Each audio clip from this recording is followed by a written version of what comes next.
নমস্কার, আপনাদের সকলকে অনেক অনেক স্বাগত। অনেক দিন পর এই ভিডিও করছি, আশা করি আপনারা সকলে খুব ভালো আছেন। বুদ্ধ পূর্ণিমার এই শুভ লগ্নে আরেকবার বুদ্ধদেবকে স্মরণ করে আমরা সকলে মিলে পড়ি বুদ্ধং শরণং গচ্ছামি, ধর্মং শরণং গচ্ছামি, সংঘং শরণং গচ্ছামি।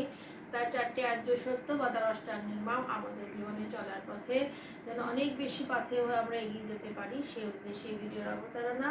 আশা করি আমরা সকলের জন্য কিছু না কিছুভাবে তার জীবনের পদ্ধতিকে, তার জীবনশৈলীকে আমাদের জীবনে নিশ্চয়ই উদযাপিত করব এবং আমাদের জীবনকে শান্তি এবং সৌম্য এবং মৈত্রীর পথে আমরা সকলে এগিয়ে যেতে পারবো।